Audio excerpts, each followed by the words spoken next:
Bom dia, irmãos. Senhor.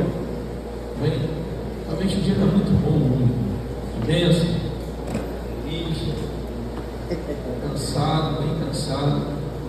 E esses dias, né, Desse? Compartilhar, a gente tem que compartilhar isso, né?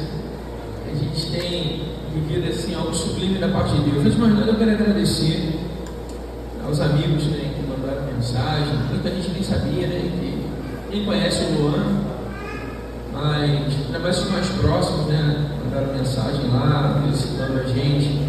Isso alegrou muito o nosso coração. Feliz, Marlon, Michael, Tom, Tonhão, né, Mazinho, os irmãos mais próximos da Igreja Caseira, alguns mandaram, né, uma mensagem. A gente ficou muito feliz com isso, porque a gente sabe que esse caminho a gente não está trilhando sozinho, né? A gente também que foi hoje. E alguns outros irmãos, né, que lembraram desse momento tão especial. E assim vai ver um menino lindo, sabe?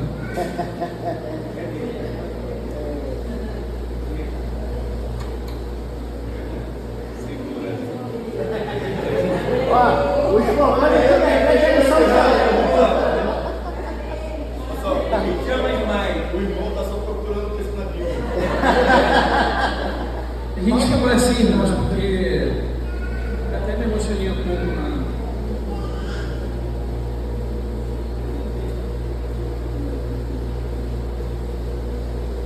Vamos lá. 1 Timóteo, capítulo 1. Essa semana nós vamos começar a falar a série de Timóteo, né? Saímos de Filipenses e vamos iniciar falando sobre Timóteo. Bom, uma coisa que eu estava refletindo ali, enquanto o Mike estava ministrando aqui, algumas coisas soaram no meu coração. E dentre essas coisas, algo assim que Deus povoou meu pensamento, é que uma igreja, quando ela entende a força que tem, você não precisa dizer ao profeta que ele é profeta. Você não precisa dizer ao evangelista que ele é evangelista, não é? Nem ao mestre que ele é mestre, nem ao pastor que ele é pastor. Porque essa vida ela vai fluindo espontaneamente no corpo. Isso vai acontecendo de forma natural. Mas quando a igreja discerne a força que tem. Amém? E às vezes, irmãos, a gente fica numa expectativa muito grande de que a gente vai resolver, de que a gente vai fazer acontecer, de que a gente vai mudar a realidade com a força do nosso braço. Então eu até compartilhei essa semana que passou na Igreja Caseira. Aquilo que nós não podemos resolver, o Senhor vai resolver. Amém? Aquilo que está difícil para a gente solucionar, ou até mesmo coisas que a gente não entende no momento da edificação, no momento da construção, Deus ele vai resolver. O que nós não podemos ficar, irmãos, é caminhando cego espiritualmente, com um conhecimento infrutífero e sem uma vida de santificação. A gente precisa desses três elementos para que a confirmação do chamado do Senhor na nossa vida ele aconteça. E a gente entenda de fato quem nós somos como igreja, como aqueles que foram chamados pelo Senhor. Por isso que eu observo que hoje, no meio que a gente vive como igreja, muitas pessoas elas correm e param. Parece que a igreja ela vive esse fluxo, né? Ela corre e para. Corre e para. Porque as pessoas não têm certeza de quem realmente elas são em Deus. Então, eu vou te dar um conselho. Deseje ser em Deus aquilo que o Senhor te chamou para ser. Deseje ser em Deus o que Deus quer que você seja. Não o que a aparência do que o externo revela, mas o que Deus necessita que você seja. E a gente passa boa parte da nossa vida tentando ser algo para impressionar pessoas. Não é? Nós queremos impressionar o tempo todo de alguma forma. Deus não está preocupado com isso, irmãos. O desejo que há no coração de Deus é que você viva o propósito que Ele estabeleceu desde a eternidade para a sua vida. O propósito estabelecido na sua existência. Então a gente precisa parar um pouco e entender de que é que fomos chamados? O que é ser a igreja eleita do Senhor? O que é ser a igreja chamada pelo Senhor? Então, enquanto o pastor pregava aqui, os louvores estavam acontecendo, essas coisas vieram ao meu coração. E eu falei assim, não é para mim, eu preciso partilhar com a igreja, para a edificação do corpo. Edificação tem a ver com a administração. Então, assim, para a administração do corpo. Entenda isso, a edificação é isso. A administração da casa de Deus. Então, a gente precisa entender, de fato, quem nós somos em Deus. Como a gente vai funcionar no Senhor. A gente precisa discernir isso. Amém? Então você vai abrir, nós vamos começar falando da carta de Timóteo hoje. Essas cartas de 1 Timóteo são cartas pastorais, designadas a pastores e líderes. Quem almeja, deseja carregar esse peso, porque é peso, prepara o lombo, porque não é fácil, é peso realmente. Para alguns é status, glamour, mas a gente entende que liderar, pastorear, apacentar traz peso, traz responsabilidade, não traz glamour nenhum. Então a gente vai falar de uma pessoa aqui que Paulo, ao encontrar, ao conhecer, se impressiona com o testemunho e começa a fortalecer e incentivá-lo na missão de pregar o Evangelho num meio totalmente distorcido, num meio totalmente depravado moralmente, num meio totalmente perdido dentro de heresias, dentro de conceitos distorcidos sobre a lei. É esse ambiente que Paulo começa a preparar Timóteo para inseri-lo. Mas antes de eu começar a falar, eu quero orar com vocês e para que a gente entenda em Deus a direção que nós vamos seguir aqui. Amém? Feche teus olhos por alguns instantes. Senhor, a gratidão no meu coração por tudo que o Senhor tem feito na minha vida, na vida dessa comunidade, na vida da minha família. Eu sou grato ao Senhor. E nessa manhã, Pai, eu tenho o privilégio de poder partilhar a Tua palavra para a edificação, para a construção do corpo. E eu oro, Espírito Santo, para que você nessa manhã venha nos conduzir em graça, em conhecimento, em revelação. Que a revelação do Teu Espírito ela venha fluir de forma genuína na minha vida, no meu coração, para que eu veja, para que eu perceba, para que eu entenda e para que eu discirna as direções do Teu Espírito para esse tempo, Senhor, para aquilo que o Senhor quer nos revelar, para aquilo que o Senhor quer trazer ao nosso entendimento. Senhor, que haja, Pai, a compreensão plena da revelação da Tua palavra, em nome de Jesus. Então, irmãos, como eu falei anteriormente, nós saímos da série falando sobre Filipenses. Já tem quase um mês, um pouco que eu não prego na igreja. Esse mês de setembro realmente foi um mês bem complicado, e aí eu já fiquei intencionalmente para pregar no final. Então vamos lá. Em se falando de Timóteo, primeiro a gente tem que entender, contextualizar a realidade que vivia aquele ambiente. Então Paulo, acho que foi na terceira viagem missionária de Paulo, antes dele ir para Macedônia. Ele estava preso há 2 anos em Roma. Então ele vem, sua terceira viagem, ele vem para Éfeso. Quando ele chega em Éfeso, passando pelas províncias da Galácia, ele encontra quem? Ele encontra Timóteo, pregando em Listra. Então, o testemunho de Timóteo impressiona Paulo.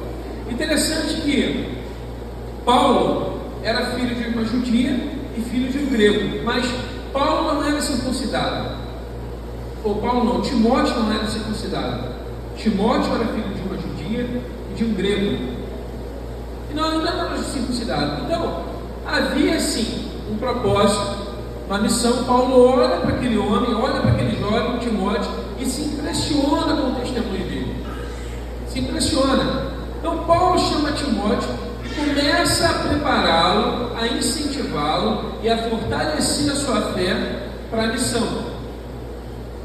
Então, qual era o cenário de Éfeso? Era uma cidade depravada moralmente, era uma cidade rica, progressista, mas totalmente imoral.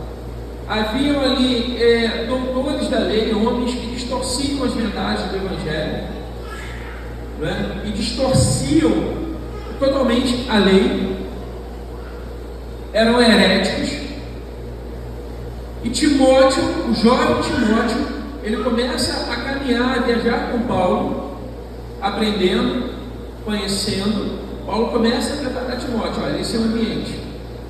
E aí a carta começa falando o seguinte: eu vou tentar fazer essa pregação, esse sermão de forma expositiva, porque essas cartas de Timóteo, elas são dirigidas normalmente a pastores, a líderes. Então eu estou tentando tirar alguns elementos aqui para que a gente possa fazer a aplicação na nossa vida, na vida da igreja, na construção.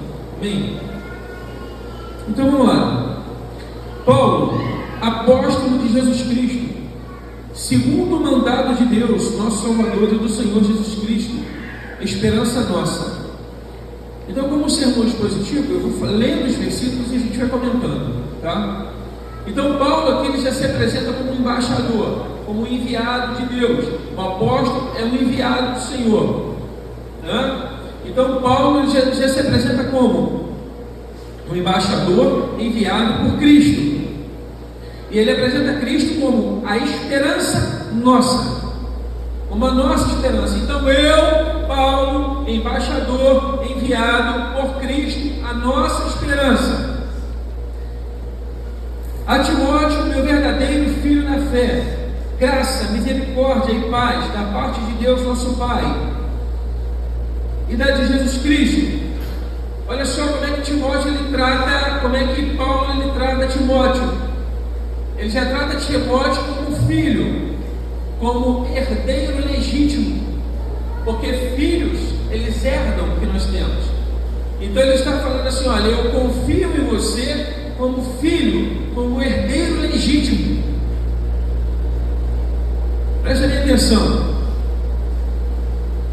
Ele fala graça, misericórdia e paz. Interessante que quando Paulo está falando aqui, ele quebra um padrão usual, né? De quando ele cumprimenta, ele começa a escrever as cartas. Normalmente ele começa a escrever falando graça e paz. Se você olhar as cartas paulinas, você vai ver isso, graça e paz. Aqui ele emprega o termo misericórdia, mas é intencional, porque toda vez que Paulo ia falar sobre determinado assunto, ele já preparava aquele povo, a circunstância que viria. Então ele começa falando: olha, graça, misericórdia e paz. Porque a misericórdia, ela é alcançada mesmo quando nós não merecemos. A misericórdia, ela toca a nossa vida. Você entende que você é pecador, que você é falho, que você não merecia estar nem aqui, mas a misericórdia do Senhor te trouxe até aqui. Amém? Então, nós somos alvos da misericórdia do Senhor. Então, com Timóteo não foi diferente. Então, Timóteo era filho, Timóteo era um herdeiro. Paulo trata assim para reafirmar a fé de Timóteo. Então, Paulo fala: ó, você é filho, você é legítimo, você é herdeiro. Há uma graça, uma misericórdia sobre a tua vida. A misericórdia está sobre nós, já preparando o coração de Timóteo para a missão que não seria fácil. E ele vem falando, no capítulo 3, no versículo 3: como te roguei, quando parti para a Macedônia, que ficasses em Éfeso, para advertir a alguns que não ensinassem outra doutrina. Então, na verdade, não se pode afirmar se Paulo já estava na Macedônia ou se ele ainda estava em Éfeso. Mas no texto ele fala: quando partir. A Macedônia hoje, salvo engano, ela fica no continente europeu ali, provavelmente em Iugoslávia, para aquela região ali, Grécia, fica naquele contexto ali. No estudar a geografia a gente pega esses dados, eu não esqueço. Mas eu me interesso por esses nomes, né, bíblicos, Macedônia, Tiberíades, nomes. Eu acho muito interessante a gente estudar esse contexto, onde isso aplica no mundo atual, na nossa realidade hoje, né, no contexto geopolítico. Então vamos lá, vamos avançar. E ele fala assim, ele começa a preparar Timóteo para aquele ambiente da cidade. Olha, você vai se preparar para advertir esses irmãos que andam distorcendo as verdades do Evangelho, que andam pregando fábulas e genealogias judaicas. Então você vai ser preparado por isso. Nós precisamos da misericórdia do Senhor para que você enfrente essas heresias. Há pastores heréticos distorcendo a lei, distorcendo a palavra da verdade. Então vamos lá. Paulo já começa a preparar Timóteo. No versículo 4 ele fala: nem se deem a fábulas, como eu disse anteriormente, as genealogias intermináveis, que mais produzem questões do que edificação de Deus, que consiste na fé. Assim o faço agora. Então, contra aquela oposição, Timóteo ia precisar de fé e confiança. Quando ele fala de fábula, irmão, são histórias contadas em que vegetais e animais, eles agem como pessoas. Quando eu vou dar aula de gênero textual, aí eu falo para os alunos que eu tenho, existem vários tipos, né? Receita, crônicas, notícias e vários outros tipos de gêneros textuais. Mas a fábula, eles se interessam porque eles falam: professor, como é que uma planta pode falar?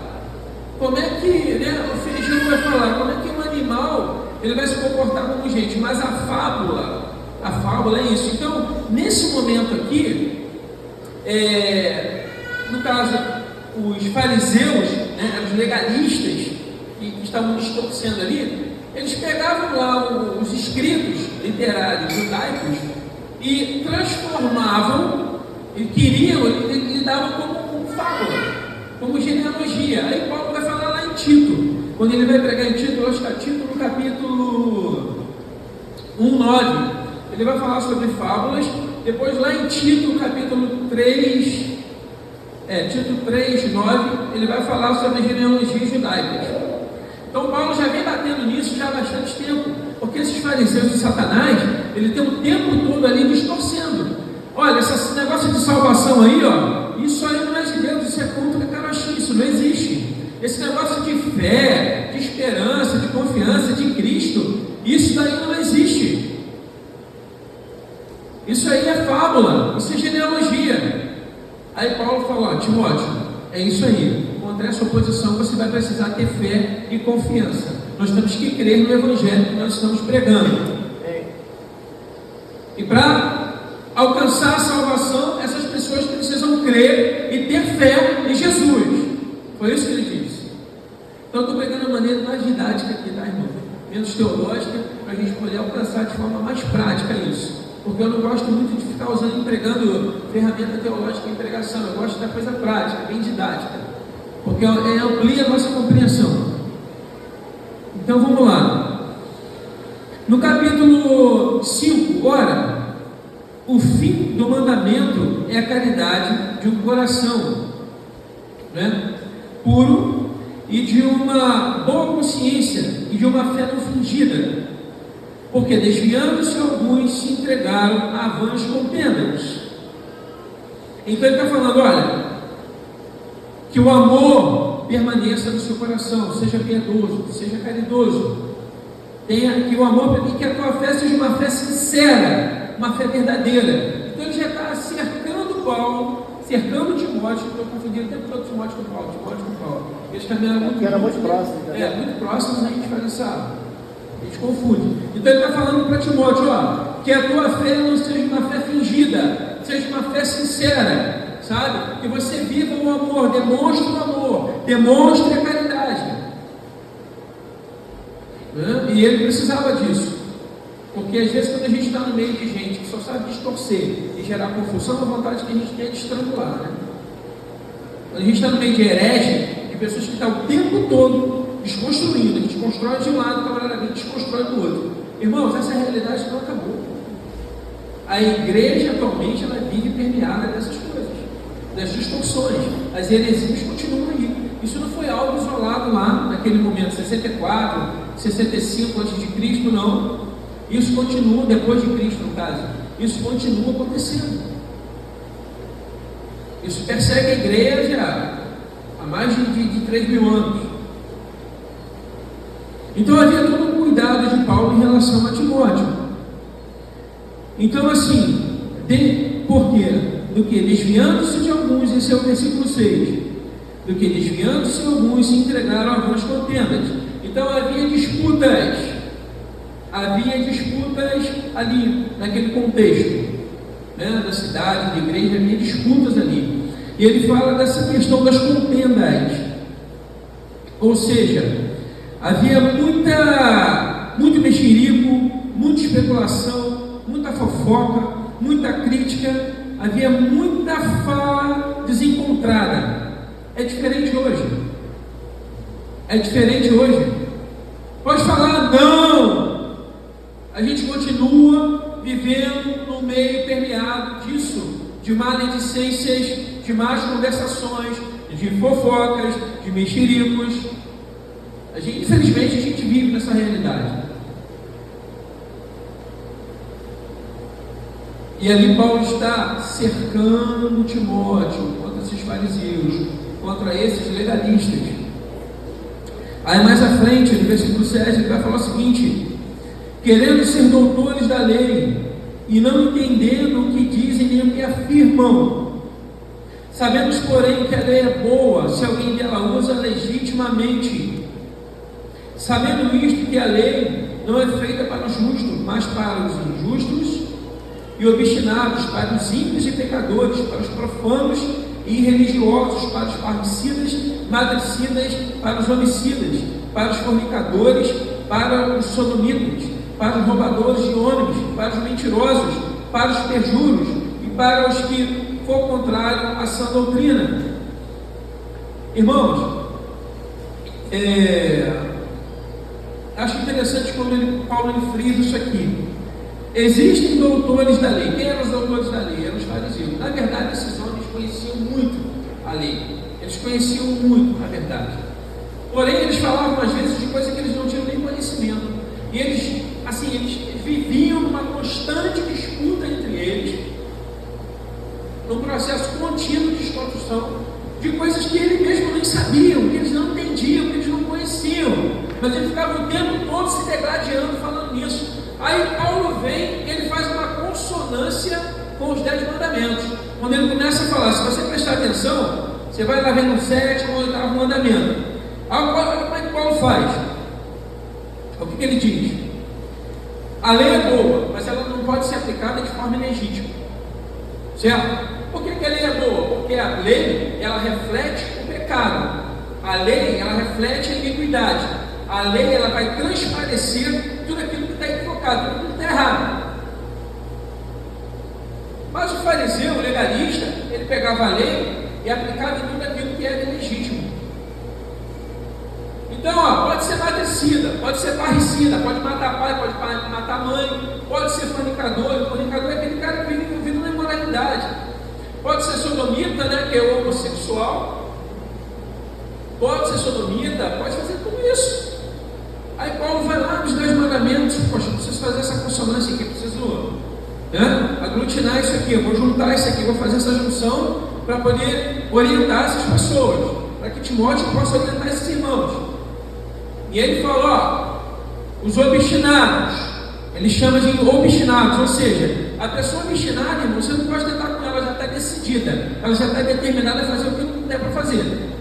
Já viu aquele irmão teimoso na igreja? Você chega para ele e fala assim, irmão, você não pode fazer isso, mas ele está tão obstinado, né? Ele está tão determinado que ele faz, ele desobedece, e ele faz o que quer, e gera dano, gera desconforto, quebra de aliança.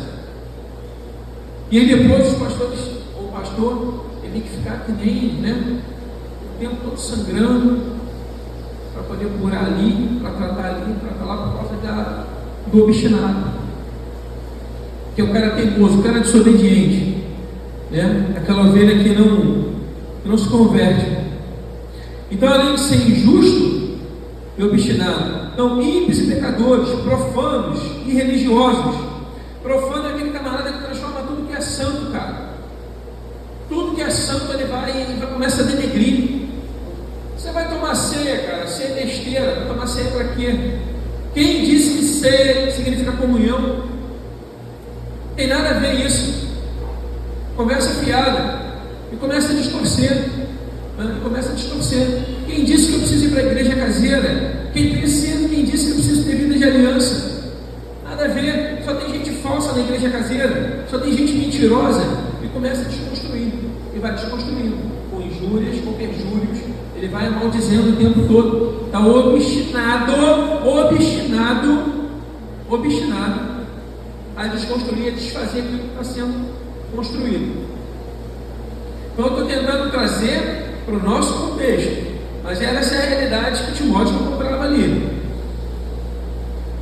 Então assim, aí Paulo fala que a lei é boa se alguém dela usa legitimamente. Então assim, a lei é boa para quem é justo, para quem é salvo. A lei não é boa para quem caminha na injustiça. A lei não é boa para quem caminha em pecado. A lei não é boa para essas pessoas. Mas esses homens maus queriam se apropriar da lei, fazer uso da lei boa para o que era ilegítimo. Aí Paulo se contrapõe. Através de Timóteo. Olha, Timóteo, toda essa primeira carta, Paulo está descrevendo e explicando para Timóteo o cenário da igreja em Éfeso. O que Timóteo vai encontrar ali? Olha o estado de degradação moral e pecaminosa que está essa igreja. Observa bem, Timóteo. O que você vai encontrar aí? E é dessa forma aqui nós vamos caminhar. Mas eu fico pensando, eu queria ter Timóteo, queria ter vivido esse tempo para ter assim Paulo como um discipulador. Eu fico imaginando as conversas que Paulo tinha com Timóteo, como era profunda aquela relação. Hoje a gente para conversar com alguns irmãos, mas infelizmente não são todos, cara. Você vai poder segurar a mão e falar, irmão, vamos nesse caminho, porque às vezes o coração está obstinado, não quer ouvir, não quer obedecer, só quer transgredir o tempo todo, só quer andar e caminhar seu bel prazer. É perjúrio o tempo todo, é o que ele chama aqui de irreligioso.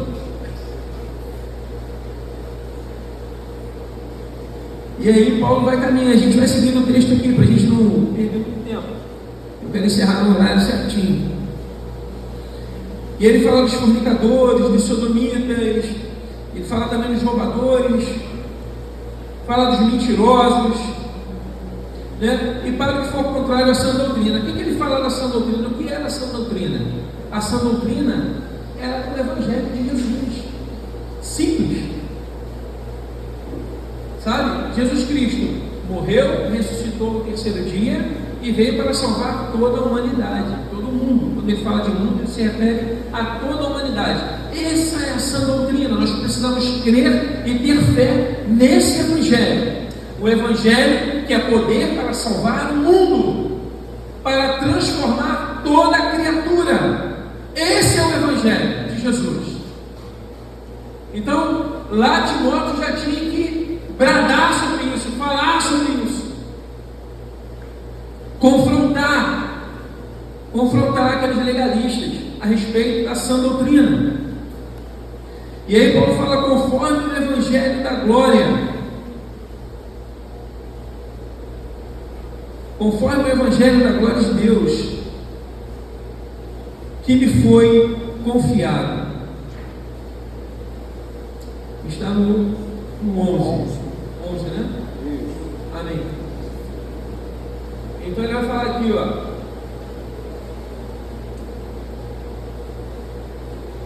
O uso adequado da lei consiste em mostrar a pecaminosidade humana. Eu fiz questão de anotar isso aqui, assim como nossa necessidade de boas novas e que Cristo nos libertou da escravidão da própria lei e dos nossos pecados. Então, antes, quando escravos do legalismo, o Senhor nos liberta do legalismo. O Senhor nos alcança com a sua graça, com a sua misericórdia, com o seu favor. E a gente vai agora para o versículo 12. E dou graças ao que me tem confortado. Cristo confortava Paulo.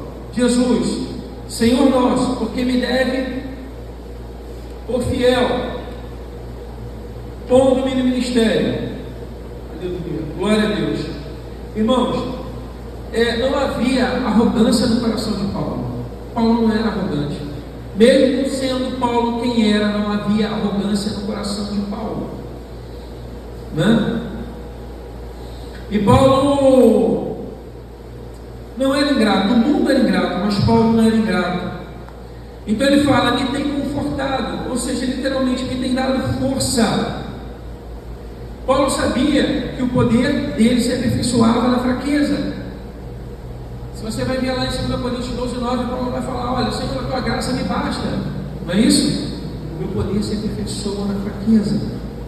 Então Paulo era grato por isso, ele não era arrogante, mas ele tinha Cristo como conforto. Cristo era a sua força. Cristo era a força de Paulo. Cristo precisa ser a nossa força, irmãos.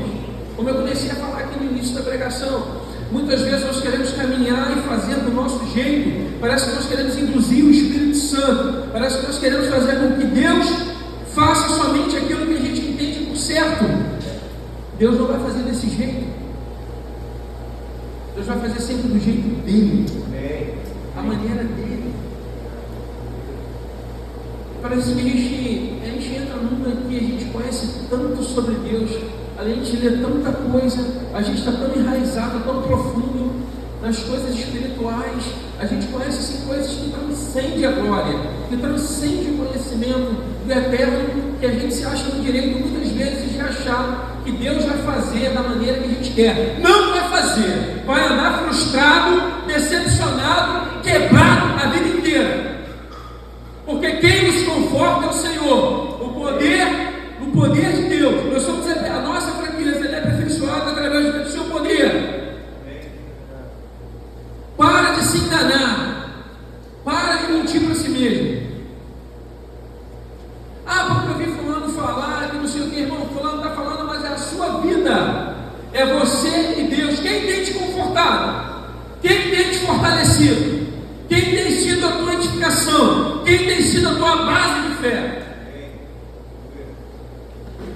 Cristo. Cristo. E não há arrogância nisso, irmãos.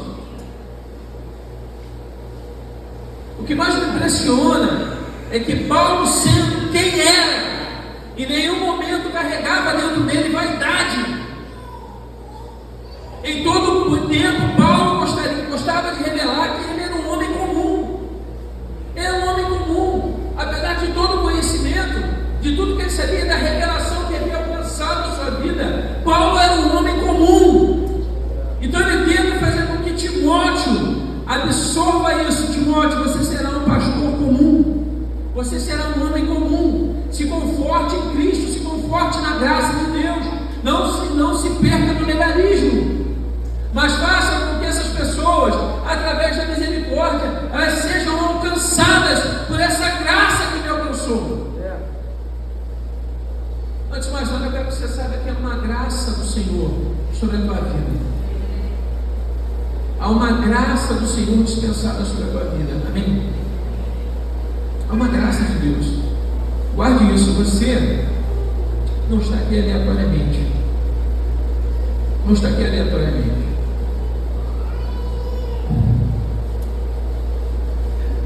Eu sempre falo isso, sabe, irmãos, que a vida de oração, ela não acontece no domingo, quando você senta aqui e ouve os camaradas tocarem aqui na frente. Não tem nada a ver. Inclusive a vida de oração deles acontece lá fora. O que eles fazem aqui, eles estão reproduzindo a vida que eles têm com o Senhor. Pelo menos é assim que tem que ser. A vida de um adorador não tem a ver com uma hora que ele toca o instrumento aqui, não tem a ver com emoções, porque Espírito, irmãos, entenda uma coisa: a ação do Espírito Santo, o que motiva a ação do Espírito, não são os acordes, não são os arrepios, não são as emoções, é a sua construção diante do Senhor. É a sua construção diante do Senhor. Para de se enganar. Para de se enganar. Então, o fluir, a atmosfera, o ambiente, ele vai ser transformado, ele vai ser tomado pela presença de acordo com aquilo que você está construindo com o Senhor. Então, a gente vai unir ali tudo aquilo que a gente está, a revelação, tudo aquilo que está acontecendo na nossa vida. Nós vamos unir no momento da oração dos facilitadores, eles estão aqui ministrando, e aí, irmão, nós vamos ser tomados pela presença, é construção. Não é uma coisa que vai acontecer, olha, hoje o culto foi isso, foi aquilo, né? Esses meninos já aprenderam que eles não tem que ficar fazendo força aqui, para fazer ninguém chorar, para ficar, aplaude, para, não tem necessidade disso aí, é voluntário. Isso é aquilo que cada um está construindo em Deus, é o resultado da nossa construção do Senhor. Você vai falar assim, mas isso tem a ver com o que ele está pregando? Tem! Porque era uma igreja que vivia decaída, moralmente presa a conceitos e valores vazios. Era uma igreja que vivia uma degradação espiritual, presa a conceitos e valores vazios.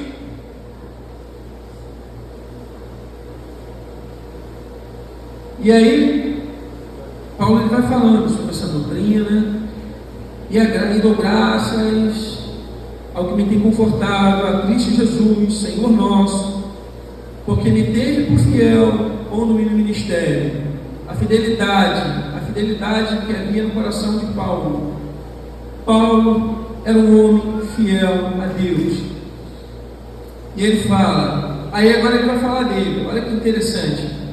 A mim, que dantes fui blasfemo, perseguidor, opressor, mas alcancei misericórdia, porque eu fiz ignorantemente na incredulidade.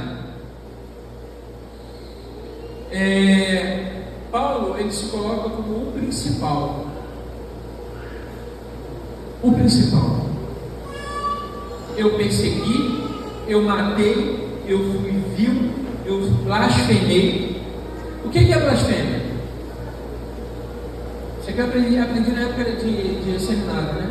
A gente falava um monte de besteira uns com os outros, achando que estava, nossa, era grande coisa, a gente não era porcaria nenhuma. E aí uma vez o Leão falou assim, o que é blasfemar? Você vai atribuir ao diabo uma obra que não é dele, é do Espírito. O Espírito Santo. Você está atribuindo coisas que não são de Deus, coisas que são de Deus ao diabo. Em poucas palavras, isso é blasfemar.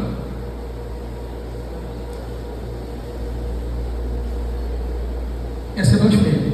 Então, em alguns momentos, o Paulo fala, olha, eu fui blasfemo, eu fui perseguidor, eu fui opressor, mas eu alcancei misericórdia, porque eu era ignorante, eu era incrédulo. Você vê a humildade, a humilhação de Paulo, né? Falando para Timóteo, explicando para Timóteo, olha, como eu era antes, a graça e a misericórdia me alcançou, a graça me alcançou.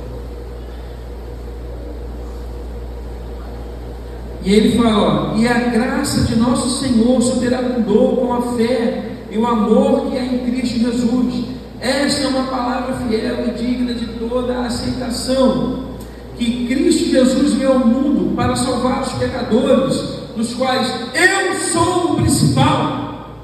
Ele se coloca como o principal pecador. Olha a condição que Paulo se coloca. Eu acho interessante, irmãos, eu acho que isso queima no meu coração, né? Ele fala que a graça, ela superabundou com a fé. Havia fé e confiança. E quando ele fala fiel, essa palavra digna de toda aceitação, ele está falando o quê? Da palavra de quem? De Jesus, do Evangelho de Jesus. Ele não para de frisar isso. Olha, Cristo morreu por nós, Cristo ressuscitou, Ele é o Salvador. Porque os legalistas o tempo todo eles distorciam isso. Não existe salvação, não existe fé. E Paulo está dizendo, existe sim, porque eu era incrédulo, eu era blasfemo, eu era pecador, eu matei, eu fazia maldade com pessoas, e a sua graça superabundou. Cristo me alcançou, Cristo transformou a minha vida. Essa é a realidade de Paulo. E essa mesma graça nos alcançou e tem nos alcançado. Essa mesma graça tem tomado a nossa vida. Irmãos, uma das coisas assim que eu trago para a minha vida, assim, com muita ênfase, ensinei meus filhos isso, e ensino para aqueles que caminham mais próximos a mim: sejam humildes, tenham humildade ao se chegar diante do trono do Senhor, em relação ao Evangelho de Cristo. Tenham humildade, deixe com que a graça do Senhor ela venha sobreabundar na vida de vocês. Não tenta aparecer mais do que Deus, deixa que Deus apareça através de você. Parece muitas vezes que a gente quer aparecer mais do que o Senhor. Conheço um texto da Bíblia, conheço um livro, eu li alguma coisa legal e parece que aquilo ali vai mudar a realidade da vida de milhares de pessoas. Não vai mudar. Às vezes aquilo vai mudar o teu coração em alguma área que você precisa tratar, mas não significa que você, através da tua arrogância, do teu orgulho, vai transformar a realidade. Não vai. E a gente precisa pegar o orgulho, cara, jogar fora, pegar essa vaidade, jogar fora e reconhecer que a gente é totalmente dependente do Senhor, da graça dele, do favor dele, do cuidado dele. Se não for ele, irmãos, não tem jeito, não tem como.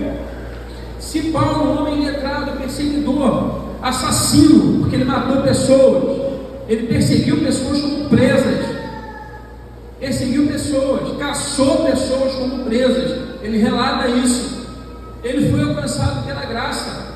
Então Paulo se submete, e aí ele fala assim para aquelas pessoas: olha, se a graça me alcançou, se esse favor alcançou a minha vida, pode alcançar a vida de vocês também. E Timóteo está ali acompanhando. Aí interessante esse detalhe, é que Paulo ele tem que circuncidar Timóteo, porque ele fala para Timóteo: olha, eu vou te circuncidar, porque senão você não vai conseguir pregar em regiões onde tem judeus, eles não vão te dar credibilidade. Embora Timóteo, sendo filho de uma judia e tendo um pai grego, então assim, os gregos sinceramente não estavam preocupados com circuncisão, nada disso. Mas Paulo já estava preparando o caminho, porque ele ia embora, ou ele já estava na Macedônia e ele estava de partida. Então assim, Timóteo tinha que estar preparado para pregar para gregos, judeus, não judeus. Ele tinha que estar pronto, ele ia sair cumprindo a missão.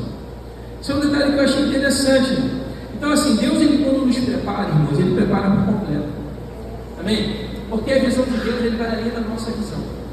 Deus já sabe o que vai acontecer lá na frente. A gente não. A gente caminha muitas vezes na emoção, na nossa empolgação, naquela motivação da alma, mas não. Deus, quando ele tem algo assim preparado especificamente para a gente na missão, certo? Ele prepara o caminho. Muitas vezes nós vamos discernir e entender o que é para ser feito ou não, mas quando eu caminho na emoção já era. A probabilidade de dar com os burros na água é 100%. Mas quando eu ouço o Senhor e entendo o chamado, a missão, eu não vou caminhar cego, eu vou caminhar com direção, com propósito.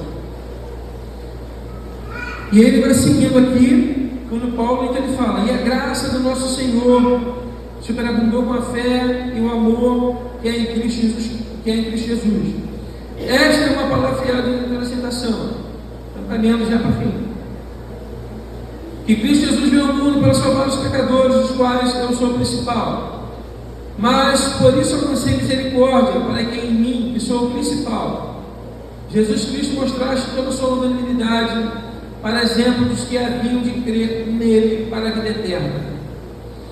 Quando Paulo acaba de dar essa explicação sobre o Evangelho, ele não aguenta, ele não suporta mais isso, sabe? Ele é tomado por algo tão poderoso que ele começa a bradar e a reconhecer o Senhor. E ele fala assim: ora, o Rei dos séculos, imortal, invisível, ao único Deus, seja a glória, seja honra e glória para todos sempre. Amém. Paulo está dando uma explicação, mas tem um momento que ele não suporta, ele faz questão de mencionar a grandeza, a soberania de Deus. Ao Rei eterno, imortal, invisível, mais real, a Ele a glória e o louvor para todos sempre. Amém. E ele vai finalizando: este mandamento te dou, meu filho Timóteo. Olha só, até aqui ele está falando para Timóteo. Ele está falando o que Timóteo, para explicando o Evangelho. Ele está falando para Timóteo que, segundo as profecias que houve acerca de ti, né, milites por elas, boa milícia. Então ele fala sobre combater o bom combate. Havia uma palavra liberada sobre a vida de Timóteo. Havia uma profecia. Profecia traz direção. Ok? Profecia traz direção. Não sei o que eu estou falando, não. A Bíblia ensina isso. Se alguém quiser perguntar, vem comigo para a Bíblia. Eu gosto assim. A gente vai para a palavra. Profecia, ela traz direção. Então havia uma direção a ser seguida por Timóteo. Já havia uma palavra em relação ao ministério de Timóteo. Então Paulo fala: ó, combate o bom combate. Na Bíblia não está escrito isso, mas na Bíblia de alguns irmãos, das algumas versões tem isso. Porque é uma palavra liberada sobre a tua vida, é uma profecia. Então caminhe, milite sobre essa palavra que foi liberada sobre a tua vida. Irmãos, eu falei sobre uma coisa aqui, vou falar sobre a segunda, no contexto geral, coletivo. Há uma graça de Deus sobre a nossa vida. E há uma palavra profética sobre a vida de cada um aqui. Há um destino profético liberado sobre a vida de cada um. Talvez você precise de um Paulo para te conduzir. Talvez você precise de alguém com mais experiência, com entendimento, muitas vezes para, através da revelação do Espírito, de sacudir e falar assim: ó, caminhe nessa direção. Às vezes você tem algo de Deus na tua vida e você está caminhando na direção errada. Está perdendo anos da sua vida fazendo o que não é para você fazer. Está perdendo tempo, se cansando do que não é para você fazer. Em vez de estar militando por algo que Deus quer que você milite. Certo? Aí eu vou voltar lá no início da palavra, quando eu falei: uma igreja, para ela entender, quando ela entender que ela tem força, você não vai precisar dizer para ninguém: você é profeta, você é evangelista, você é mestre, você é pastor. Não vai precisar fazer isso. Uma igreja que entende a revelação do Espírito, uma igreja que alcança a revelação do Espírito, ela não vai precisar se mover mecanicamente. Não vai. Então, irmãos, há uma graça e há uma palavra liberada sobre a nossa vida. A questão é discernir, entender qual é a revelação de Deus. Eu falei no início da pregação sobre a confirmação do chamamento, sobre a confirmação do chamado. Isso está lá em 1 João, primeira epístola de João. Não me recordo agora exatamente o endereço certinho, mas eu sei que está na primeira epístola de João. Então ele fala o seguinte: que o chamado para ser confirmado, não pode haver cegueira espiritual, não pode haver um conhecimento infrutífero, e não pode haver uma vida sem santidade, sem santificação. Se você não tem uma vida de devoção, se você não tem uma vida devotada ao Senhor, dificilmente você vai alcançar e entender qual é a revelação do Espírito para a sua vida, para a sua jornada, qual o seu destino, se essa revelação não te alcançar.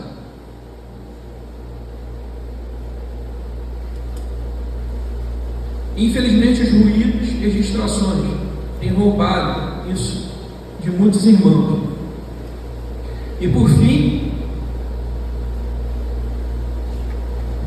Paulo vai falar aqui, ó, conservando a fé e a boa consciência, rejeitando como alguns fizeram naufrágio na fé. Irmãos, quando ele fala de boa consciência, é você ter a consciência de confessar os seus pecados. Ok? Ok? Ele está falando isso, tendo a boa consciência, ou seja, confesse seus pecados, tenha consciência das suas fragilidades, tenha consciência das suas vulnerabilidades, tenha consciência dos seus erros, das suas falhas, e confesse os seus pecados. Isso ele está falando de boa consciência. E ele vai falar aqui, ó, rejeitando a qual alguns fizeram naufrágio na fé. Davi, lá em Salmo 51:3, me recordo, esse salmo eu não esqueço, quando ele sabe que ele pecou, ele sabe que ele é pecador, e tem algo que ele precisa confessar ao Senhor. Davi faz uso da boa consciência e ele confessa os pecados dele ao Senhor. A boa consciência, ela vai te levar a uma vida de clareza e transparência diante de Deus. Não tem como caminhar ocultando o pecado. Quando você oculta o pecado, você alimenta uma má consciência. Quando você confessa pecado, você desenvolve uma boa consciência. É isso que Paulo está falando.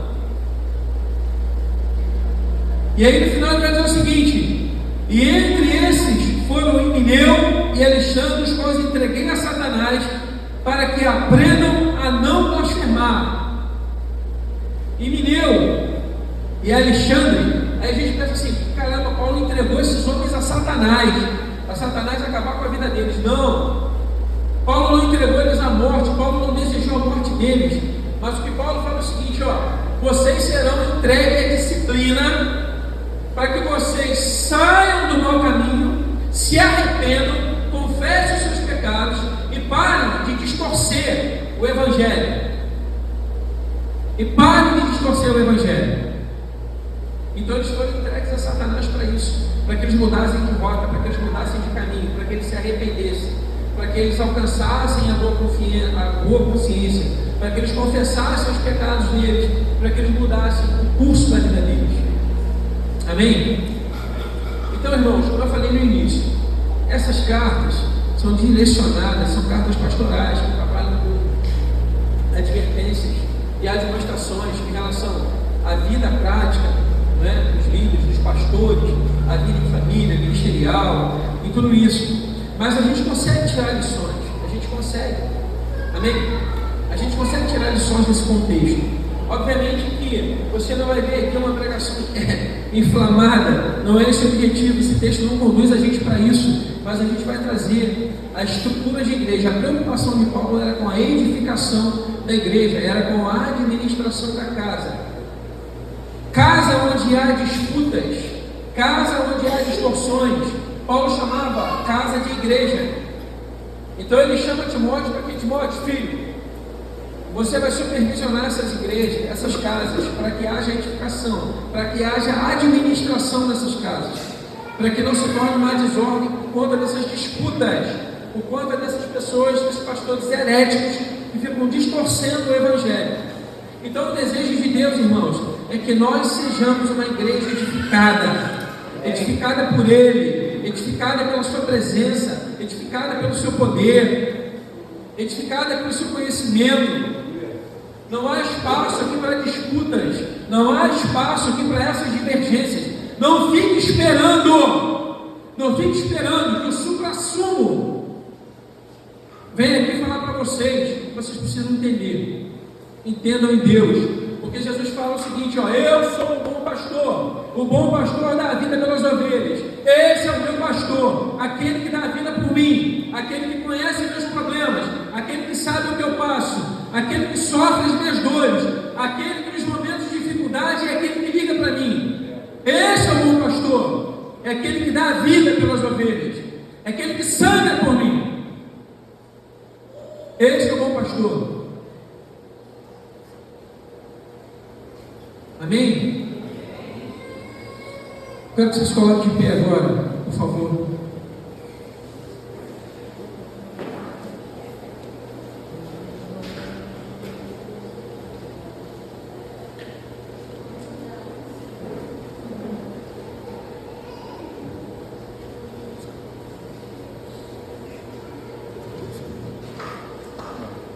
Senhor, nós te amamos,